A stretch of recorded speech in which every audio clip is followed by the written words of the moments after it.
آپ کو پتہ ہے اسلام میں جب کسی عورت سے آپ شادی کرنا چاہتے ہیں تو اس میں 4 کون سی خوبیاں ہیں جو دیکھنے کے لیے کہا گیا ہے؟ ایک حدیث میں حضرت ابو ہریرہ سے ایک حدیث ہے منسوب کہ انہوں نے جب رہنمائی دی تو حضور نبی کریم صلی اللہ علیہ وسلم سے پوچھا کہ کس عورت سے شادی کی جائے؟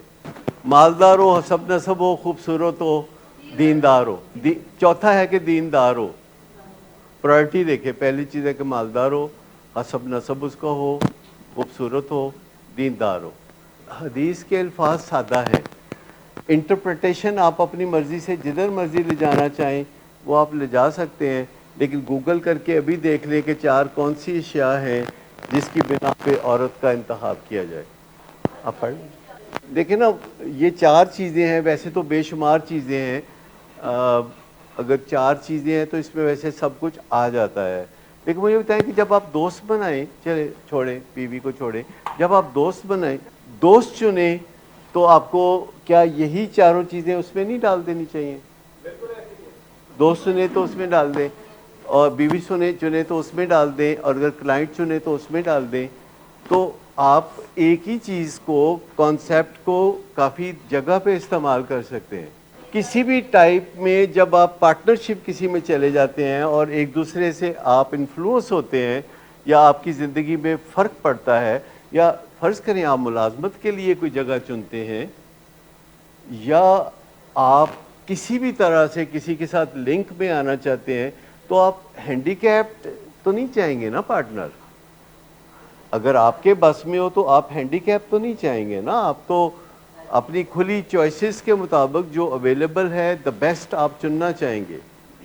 لیکن اگر آپ ایسا نہیں کریں گے، آپ دوست کو چنیں گے کہ جس کے مسائل بہت زیادہ ہیں، جس کی زندگی میں ہر وقت الجھنیں ہیں، تو وہ آپ کو گھسیٹ لے گا ان مسائل میں اور الجھنوں میں۔ اور اگر آپ بیوی ایسی چنیں گے کہ جو بہت زیادہ مالی طور پر غریب خاندان سے تعلق رکھتی ہوگی، تو وہ اپنی غربت کا کلچر آپ کے گھر میں لانا چاہے گی، کیونکہ ان کے غریباں دے کلچر تو انہوں پتہ ہے، غریب ایک دوجے دے گھر جانا ہے، بھول جانا ہے، پھر واپس ہی نہیں جانا۔ کبھی آپ نے دیکھا ہے مہینہ 2 مہینے پتہ ہی نہیں کوئی؟ امیروں کو کبھی دیکھا ہے لوگوں کے گھر جا کے رہتے ہوئے؟ جی کیا کرتے ہیں؟ کسی دے گھر تعزیت کرن جان، سوٹ شوٹ پا کے آن گے، بہت افسوس ہوا آپ کے فادر جو ہے وہ فوت ہو گئے، تو بہت افسوس ہوا، اچھا میں چلتا ہوں، میری میٹنگ ہے، چلو ہو گیا ٹھیک۔ لیکن غریبوں کے جو ہوتے ہیں کہ ایک دوسرے سے گھر آئے بھول گئے، جی ان کا وہ کلچر ہے، ان کی سوچ ہے کہ ایک دوسرے سے پار پائی جاؤ۔ وہ میرے ابا نے ایک دفعہ میرے ساتھ باتیں وہ اکثر کیا کرتے تھے، تو ہمارے ننہال والے رچ تھے، تو میرے ابا غریب تھے، تو ان کو بھی شوق تھا کہ ہم بھی امیر ہوں، تو وہ ہر وقت ہمیں کوئی امیر ہونے کا درس دیتے رہتے تھے۔ تو ایک دن میں نے انہیں کہا ویسے ہمارے جو امیر رشتہ دار ہیں اگر یہ چاہیں تو ہم بھی امیر ہو سکتے ہیں، یہ میرے پہلا فلسفہ تھا زندگی کا۔ انہوں نے کہا نہیں بیٹا یہ نہیں ہو سکتا۔ میں نے کہا کیوں نہیں ہو سکتا؟ تھوڑی تھوڑی کوشش کرن تے ہو ہی سکتا ہے۔ تو انہوں نے کہا کہ بات سنیں، اگر ہم کوشش کریں کہ ہمارے جو امیر رشتہ دار ہیں وہ غریب ہو جائیں تو ایسا ہو جائے گا؟ میں کہا نہیں ہے تو مشکل ہے۔ کہتے پھر ہے مشکل ہے تو پھر وہ بھی مشکل ہے۔ ایک دفعہ ہم یہیں بیٹھ کے بات چیت کر رہے تھے اور ہم نیو ایئر منا رہے تھے، اور نیوزی لینڈ سے نیو ایئر منانا شروع کرتے ہیں، نیوزی لینڈ، آسٹریلیا، آتے آتے پھر پاکستان، پھر دبئی، پھر یو کے، پھر امریکہ۔ تو کسی نے ہال اے دیکھو آتش بازی تے کتنا پیسہ ضائع کر رہے ہیں، اے کوئی پاکستان نو دے دین تے بہتیاں دا بھلا ہوئے۔ تو سوچ ہے نا کہ وہ اپنی آتش بازی چھوڑ کے وہ سانو دے دیں، سوچ ہے نا، انہوں نے ثواب ہوئے گا۔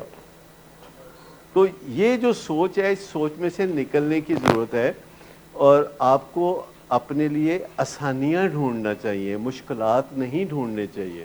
آپ کو ایسے دوست ڈھونڈنا چاہیے جن سے کوئی بری عادت آپ کو نہ پڑ سکے، جو سگریٹ نہ پیتے ہوں، جو نشہ نہ کرتے ہوں، جو ادھار نہ لیتے ہوں، جو شیخیاں نہ مارتے ہوں، اور جو محنتی لوگ ہوں، پڑھائی کرنے والے لوگ ہوں، ماں باپ کے اطاعت کرنے والے لوگ ہوں، تو آپ کو فطری طور پر آپ کی زندگی بہتری کی طرف چلے گی۔ لیکن اگر آپ ایسی کمپنی میں جائیں گے جہاں غلط سے غلط بندہ جو ہے آپ دوست بنائیں گے اور نوسر بازی ہو رہی ہوگی چاروں طرف، تو پھر نوسر بازی ہی ہوگی، آپ کو پتہ بھی نہیں چلے گا، ایون آپ کو احساس نہیں ہوگا کہ آپ اچانک کتنے عظیم نوسر باز بن چکے ہیں۔ کبھی آپ نے ایسے بندوں سے ملے جن کو پتہ بھی نہیں ہوتا اور وہ دن رات نوسر بازی کر رہے ہوتے ہیں، انہیں احساس تک نہیں ہوتا، because it is an unconscious process. So جب دوست بنائیں، رشتہ دار بنائیں، تو ایسے بنائیں جو آپ کی طاقت بنے، آپ کی طاقت کو وہ ختم نہ کر دیں۔ اس میں کوئی برائی نہیں ہے، کوئی اخلاقی برائی نہیں ہے۔ یہ جو ہمیشہ میرا ایک بچپن کا دوست تھا، اس کے ذہن میں تھا 12-13 سال کی عمر میں، کہتا ہے میں نے ایسی لڑکی سے شادی کرنی ہے جو اپاہج ہو۔ اخیر تو انہیں یہی کیتا، مطلب یہ بھی شوق پالے ہوتے ہیں لوگوں نے۔ مجھے بتائیں کہ اگر بیوی کے لیے یہ رہنمائی ہے تو اب مجھے بتائیے خامد کے لیے کیا رہنمائی ہوتی اگر کوئی پوچھتا، اس سے زیادہ ایمفیسائز کرتے۔ دیکھیں، خامد کے بارے میں انتخاب کرتے ہوئے آپ مالدار ہونے کو، حسب نسب اچھا ہونے کو اور خوبصورت ہونے کو اور دیندار ہونے کو زیادہ پریفرنس دیں گے، کیونکہ آپ نے اپنے خامد کو چونکہ سرتاج بنانا ہے، یعنی سر کا تاج بنانا ہے، تو پھر سر کا تاج کیسے بنائیں گے آپ اسے اگر وہ آپ سے ان سب چیزوں کے بارے میں اسے ڈبل ریکوائرمنٹ ہوگی۔ لیکن حسب نسب یعنی جینز، جینیٹکس، ڈی این اے، وہ بھی دیکھنا پڑے گا، اور اس کے علاوہ ان کا اثر و رسوخ دیکھنا پڑے گا، ریپوٹیشن دیکھنی پڑے گی، اور دینداری دیکھنی پڑے گی۔ اب دینداری سے مراد صرف یہ نہیں ہے کہ آپ مذہب کی بات کر رہے ہیں، دیکھیں دینداری سے مراد ایمان کی بات ہے کہ آپ کا کوئی ایمان ہے کہ نہیں۔ یہ بات کہ کسی بندے کا کوئی ایمان ہے، اگر آپ کو پتہ ہو کہ کسی بندے کا کوئی ایمان ہے تو آپ کو بہت آسانی ہو جائے گی اس کے ساتھ زندگی گزارنے میں۔ اگر آپ کو پتہ ہو کہ فلاں بندے کا ایمان ہے کہ اگر کوئی احسان کرے تو کبھی نہیں بھولنا، میرا مثال کے طور پر یہ ایمان ہے کہ مجھ پہ کوئی احسان